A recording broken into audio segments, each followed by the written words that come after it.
भरे पंख मारकर उड़ने को उत्सुक थे। डिंब तोड़कर निकले चिड़ियों के बच्चों से, निर्निमेष क्षण भर में मैं उनको रहा देखता। सहसा मुझे स्मरण हो आया, कुछ दिन पहले बीज सेम के रोपे थे मैंने आंगन में। प्रस्तुत कविता में कवि कहना चाहता है कि उसने क्या किया था,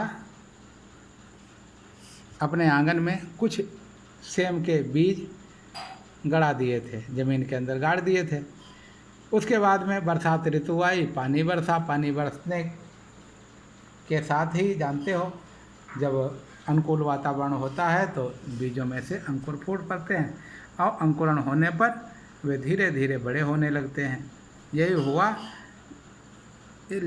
कवि एक दिन अपने आंगन में टहल रहा था तो देखा आंगन के कोने में छोटे छोटे से पौधे, उनमें दो दो पंखियाँ,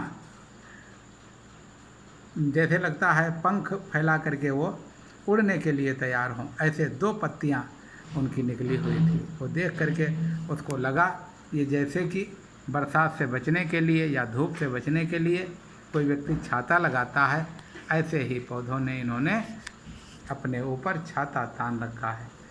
अथवा वे दोनों हथेलियाँ खोल करके अपनी नन्ही प्यारी सी उल्लास से भर करके मदमस्त हो रहे हैं, अथवा पंख मार करके वो उड़ने के लिए तैयार हो रहे हैं। यहाँ पर मानवीकरण अलंकार के द्वारा कवि अनेक प्रकार से उपमा देता हुआ बता रहा है। डिंब तोड़कर निकले चिड़ियों के बच्चे, जैसे चिड़ियों के बच्चे पहले अपना डिंब यानी कि अंडा तोड़ करके बाहर आते हैं, बाहर का संसार देखते धीरे धीरे उनके पर बड़े होने लगते हैं और एक दिन वो पर मार करके उड़ जाते हैं। ये कवि इसमें कहना चाहता है। इसी प्रकार से वो छोटे छोटे से पौधे जो निकले थे वो उड़ना चाहते थे। उनको कई मिनट तक, पलों तक देखता रहा अपलक कवि, और अंत में उसे याद आ गया कि अरे मैंने तो कई दिन पहले ये बीज बोए थे, वही बीज तो ये जमाए हैं सेम के, उन्हीं से ये नन्हे नन्हे बोने से पौधों की पलटन निकल पड़ी है और इन पौधों के द्वारा पूरा का पूरा आंगन भर जाएगा। ये सब कल्पना करता था। धीरे धीरे क्या हुआ, वो बड़े होने लगे, उनमें से अनगिनत छोटी छोटी कोपलें निकलने लगी और धीरे धीरे वो एक झाड़ी का रूप बन गया। आंगन में झाड़ी हो गई।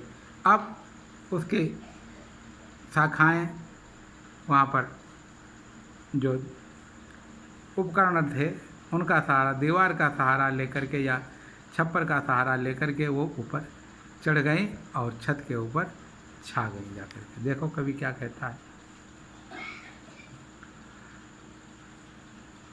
सहसा मुझे स्मरण हो आया, कुछ दिन पहले बीज सेम के रोपे थे मैंने आंगन में, और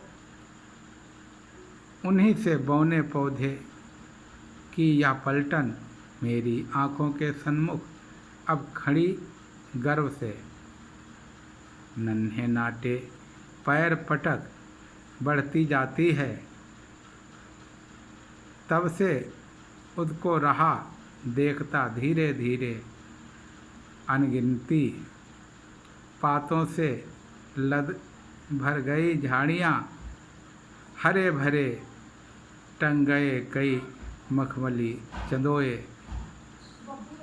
बेलें फैल गईं बलखा आंगन में सहसा, और सहारा लेकर ठाणे की पट्टी का की टट्टी का हरे हरे 100 झरने फूट पड़े ऊपर को, और अवाक रह गया वंश कैसे बढ़ता है। छोटे तारों के छितरे, फूलों के छींटे। कवि कहता है कि वो रोज़ देखता रहा, थोड़ा बढ़ा धीरे धीरे 1 कल्ला निकला, 2 कल्ला निकला, 10 कल्ले निकले और एक छोटी सी झाड़ी बन गई आंगन में। उस झाड़ी से अनेकों कोपलें निकली, फिर और अनेकों डालें निकली। उसने जो मकान की टट्टी लगी हुई थी उसके ऊपर चढ़ गए, उस पर से चढ़ करके छत पर चढ़ गए और धीरे धीरे पूरे घर को उन्होंने घेर लिया। उनमें से ऐसा लगता था जैसे कोई चंदोवा ऊपर, यानी छत के ऊपर चंदोवा लगाया जाता है, कपड़े को ताना जाता है, उसी प्रकार से चांदनी से बना करके ये भी खड़े हो गए हैं। इन्होंने भी अपने ऊपर चांदनी तान ली है, ऐसा प्रतीत होता था। उसमें से एक मखमली चादर जैसी बिछ गई, ऐसा प्रतीत होता है। आप प्रतीत अलंकार के द्वारा कवि ये हमें बताने का प्रयास करता है कि चारों तरफ से फूल और फलियों से वो पट गए। आगे कवि कहता है,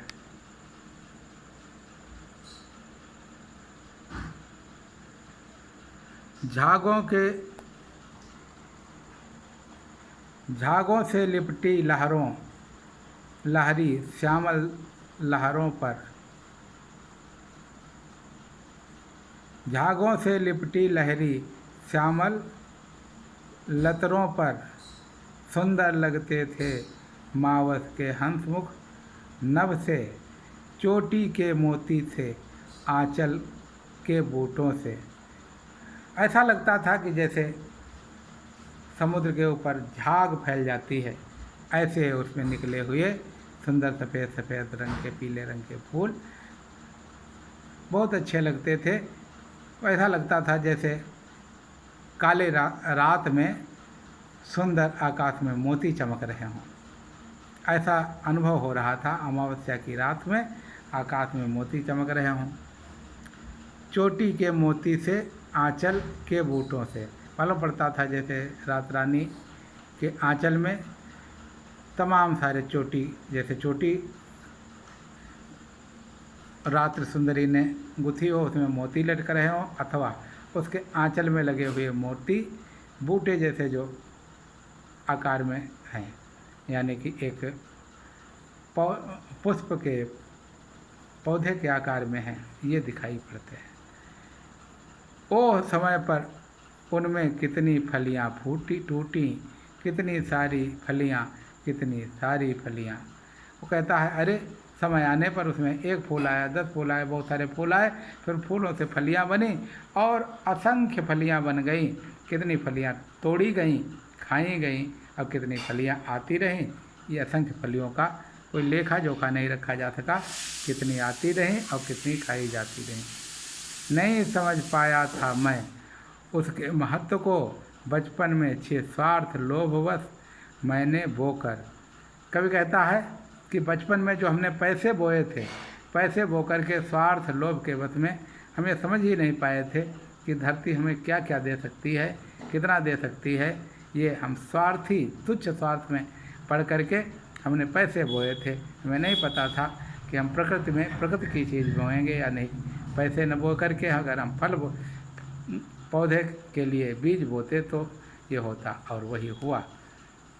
आगे कहता है, रत्न प्रसविनी है वसुधा, अब समझ सका हूँ इसमें सच्ची समता के दाने बोने हैं, इसमें जन की क्षमता के दाने बोने हैं, इसमें मानव ममता के दाने बोने हैं, जिससे उगल सके फिर धूल सुनहली फसलें, मानवता की जीवन श्रम से हंसे दिशाएं, हम जैसा बोएंगे वैसा ही पाएंगे।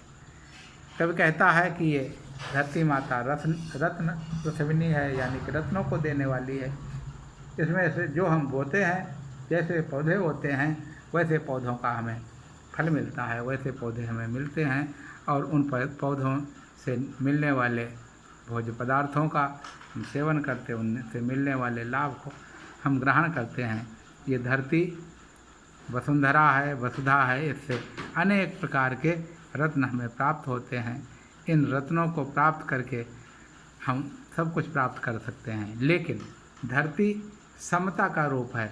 ये एक को नहीं सभी को समान रूप से देती है, समान रूप से सभी का लालन पालन करती है। ये अब मैं समझ पाया हूँ। उस समय मैं अबोध था, लालचवश ये समझ नहीं पाया था। मानव से वो ममता करती है, मानव जो दाने बोता है उसी को वो 1000 गुना करके फसल के रूप में दे देती है। जितना उगल सकती है उतना वह सुनहरी फसलें उगल देती है।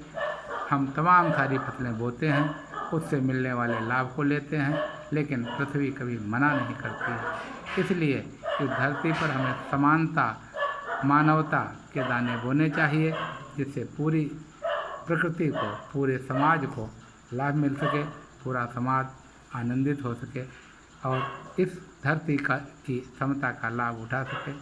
धन्यवाद बच्चों। इस पाठ को फिर से एक बार पढ़िए, इससे मिलने वाली शिक्षा लिखिए तथा इस पर आधारित सभी प्रश्नों के उत्तर दीजिए। धन्यवाद।